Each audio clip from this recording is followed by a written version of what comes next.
Good morning dear students. आज हम निकालेंगे packing efficiency in FCC unit cell. FCC unit cell के packing efficiency कितने होते हैं वो आज हमें निकालना है।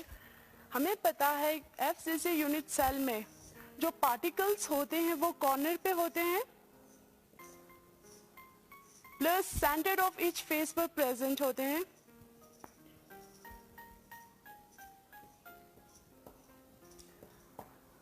एफसीसी यूनिट सेल में जो पार्टिकल्स होते हैं वो corner plus centre of each face पर प्रेजेंट होते हैं। मान लेते हैं ए be the side of cube.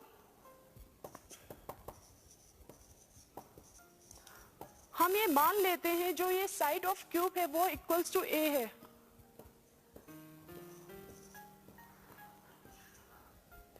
अगर हम इस फेस को कंसिडर करें, इसको हम अलग से ड्रॉ करें तो ये कुछ इस तरह बनेंगे।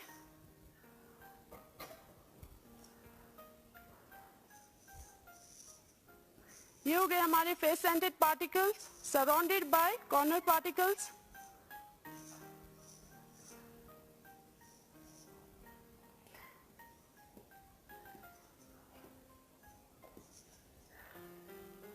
यहां पर जो साइड ऑफ क्यूब है वो ए है। Due to this face centered particles की वजह से कॉर्नर वाले पार्टिकल्स टच नहीं कर रहे, एक दूसरे को टच नहीं कर रहे।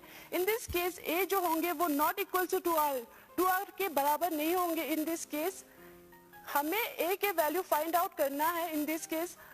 और to find out the value of A we have to consider this right angle triangle.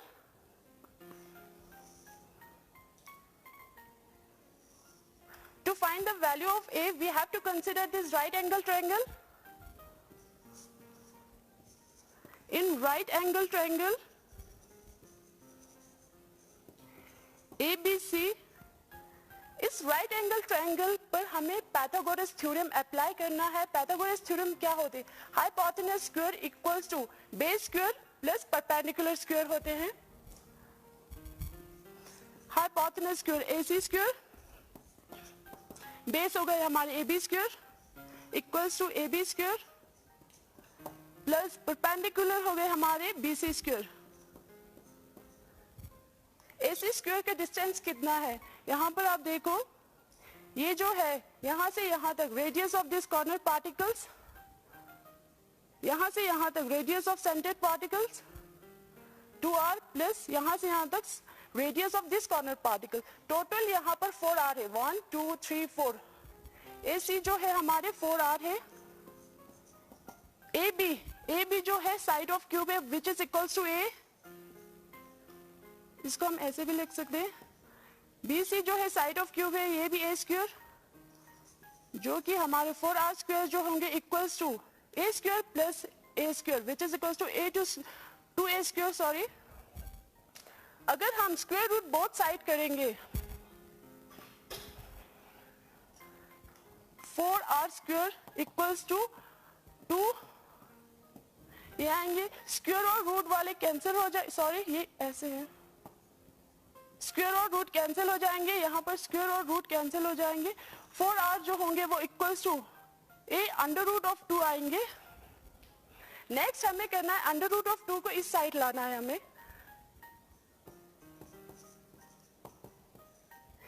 Sorry, under root of 2। In this case यहाँ पर जो डिनोमिनेटर भी आ रहे हैं हमारे अंडर रूट ऑफ 2, इसलिए हमें इसको रैशनलाइज करने पड़ेंगे।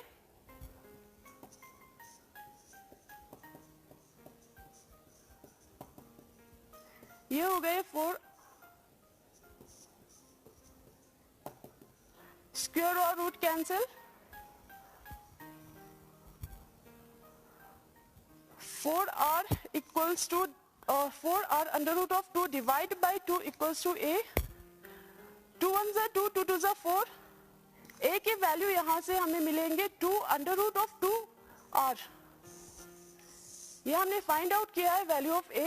नेक्स्ट हमें करना है, हमें पता है वॉल्यूम ऑफ क्यूब होते हैं a क्यूब। इस वैल्यू ऑफ a को हमें यहां पर पुट करना है, ठीक है। ये आएंगे हमारे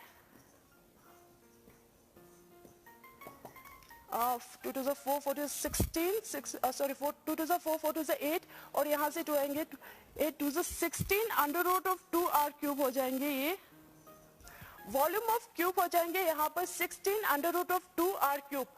नेक्स्ट हमें पता है नंबर ऑफ पार्टिकल जो होते हैं FCC यूनिट सेल में वो होते हैं 4।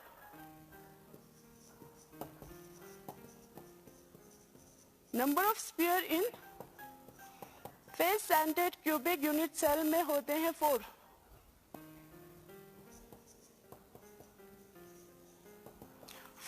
वॉल्यूम ऑफ वन स्फीयर जो होते हैं,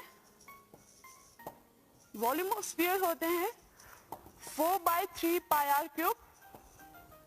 ठीक है, एक स्फीयर की वॉल्यूम होंगे 4/3 पाई r क्यूब। 4 स्फीयर की वॉल्यूम कितने होंगे फिर? Sorry, space occupied by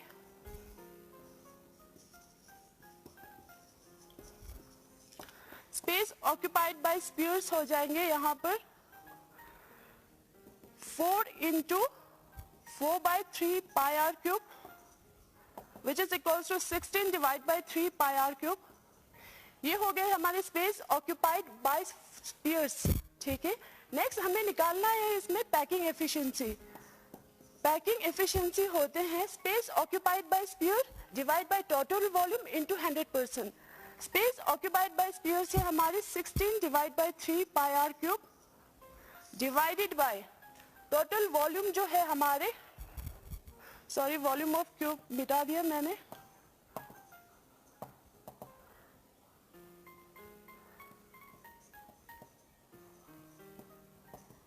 sixteen under root of ये होंगे volume of cube into 100%। r cube cancel हो जाएंगे जब हम यहाँ पर पाई की वैल्यू पुट करेंगे which is equal to 22 divide by 7 और हम इसको कैलकुलेट करेंगे तो पैकिंग एफिशिएंसी आएंगे यहाँ पर 74%। ठीक है बच्चों, इसी तरह आपने पैकिंग एफिशिएंसी इन BCC यूनिट सेल का भी आपने इसी तरह निकालना है जो कि आएंगे 68%। पैकिंग एफिशिएंसी इन BCC यूनिट सेल के आएंगे 68%, उसे आपने इसी तरह निकालना है। नेक्स्ट हम करेंगे, इसके बाद हमें निकालना है density of cubic unit cell. Cubic unit cell के कितने डेंसिटी होते हैं वो हमें निकालना है। हमें पता है डेंसिटी जो होते हैं वो होते हैं मास अपॉन वॉल्यूम। एक क्यूबिक यूनिट सेल हम ड्रॉ करेंगे। मान लेते हैं let A be the side of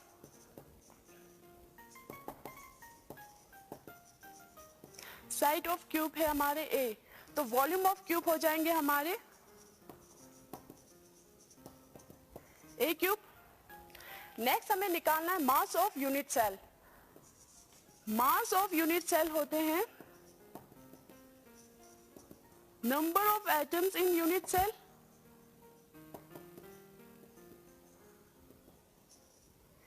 mass of unit cell होते हैं number of atoms in unit cell. एक यूनिट सेल में कितने नंबर ऑफ एटम्स है जिसको हम Z से डिनोट करते हैं into mass of one atom. एक यूनिट सेल में कितने नंबर ऑफ एटम्स प्रेजेंट है और एक का मास कितना है। जब हम इसको मल्टीप्लाई करेंगे तो हमें मास ऑफ यूनिट सेल मिल जाएंगे। मास ऑफ वन एटम होते हैं, मास ऑफ वन एटम को स्मॉल m में डिनोट करते हैं। मास ऑफ वन आइटम होते हैं molar mass divided by Avogadro's number, जो कि होते हैं 6.623 इंटू 10⁻23 पार्टिकल्स के बराबर होते हैं। ठीक है, यहाँ पर मास ऑफ वन आइटम की जगह पर हमने ये वैल्यू रखना है।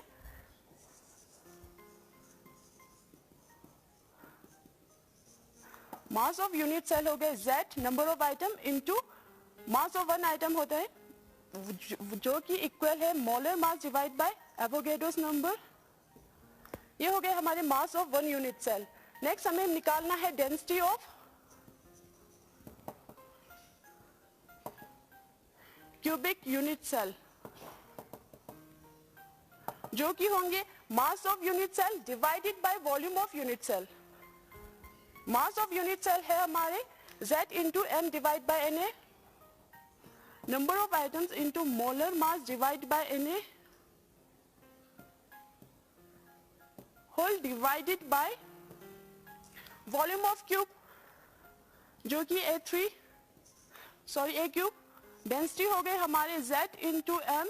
Molar mass divided by side A cube into Avogadro's number. ये हो गए हमारे density of cubic unit cell. ये निकल गए हमारे density of cubic unit cell. Next हम करेंगे imperfection of solids और defects in solids. इसके बाद हमें करना है imperfection in solids और defects in solids.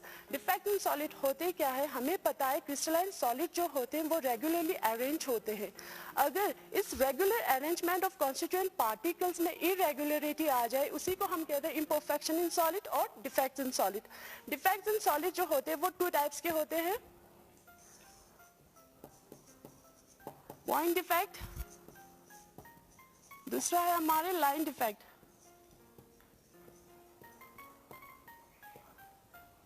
Point defect उस डिफेक्ट को कहेंगे जहां पर ideal arrangement of constituent particles पे इरेगुलरिटी जो है वो अराउंड पॉइंट हो, लैटिस पॉइंट हो. उस डिफेक्ट को हम कहेंगे पॉइंट डिफेक्ट. अगर ideal arrangement of constituent particles में जो इरेगुलरिटी है वो इंटायर रो ऑफ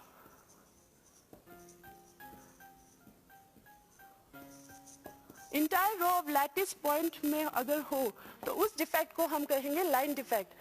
ये जो पॉइंट डिफेक्ट है वो फर्दर ऑफ 3 टाइप्स के हैं. स्टैकोमेट्रिक डिफेक्ट,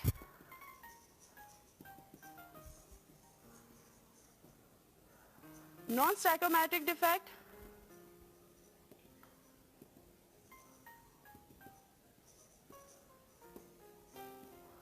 थर्ड वन जो है हमारे impurity defect.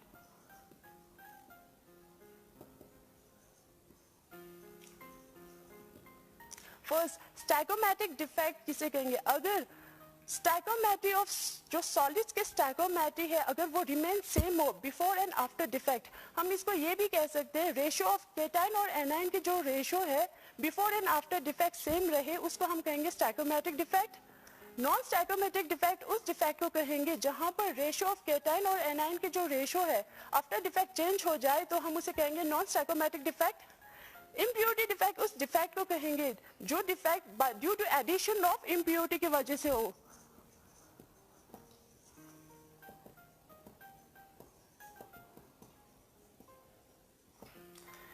Due to addition of impurity की वजह से अगर डिफेक्ट शो करे उसको हम कहेंगे इम्प्योरिटी डिफेक्ट. ये स्टैकोमेट्रिक डिफेक्ट जो होते हैं वो फर्दर ऑफ 4 टाइप्स के होते हैं. Vacancy defect,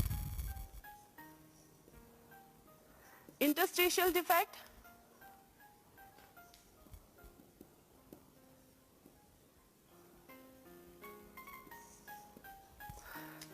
Schottky defect, fourth one जो है हमारे फ्रैंकल डिफेक्ट.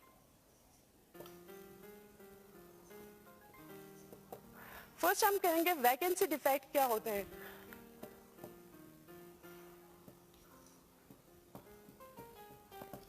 हमें पता है जो इन क्रिस्टलाइन सॉलिड्स में जो कॉन्स्टिट्यूएंट पार्टिकल्स होते हैं वो रेगुलरली अरेंज होते हैं. अगर यहाँ पर ये साइड वैकेंट हो जाए, यहाँ पर जो लैटिस पॉइंट है वो मिसिंग हो जाए तब यहाँ पर वैकेंसी क्रिएट हो जाएंगे. इसी को हम कहते हैं वैकेंसी डिफेक्ट. वैकेंसी डिफेक्ट की वजह से जो डेंसिटी है,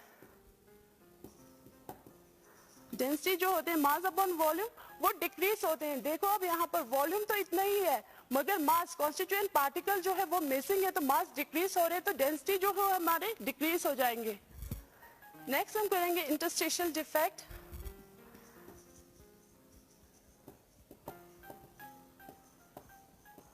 इंटरस्टिशियल डिफेक्ट क्या होते हैं, हमारे जो कॉन्स्टिट्यूएंट पार्टिकल्स होते हैं वो रेगुलरली अरेंज होते हैं. ये जो वैकेंट स्पेस है इसको हम कहते हैं इंटरस्टिशियल साइट.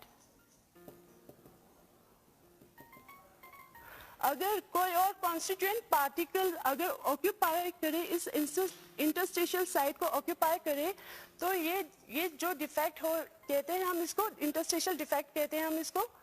इसकी वजह से डेंसिटी जो है वो इंक्रीज हो जाते हैं, मास अपॉन वॉल्यूम जो है वो इंक्रीज, डेंसिटी जो है वो इंक्रीज हो जाते हैं due to the presence of this extra constituent particles की वजह से, ठीक है। ये जो दो डिफेक्ट है, वैकेंसी डिफेक्ट एंड इंटरस्टिशियल जो डिफेक्ट है, ये दोनों शोन करते हैं बाय नॉन आयनिक कंपाउंड ही शोन करते हैं ये।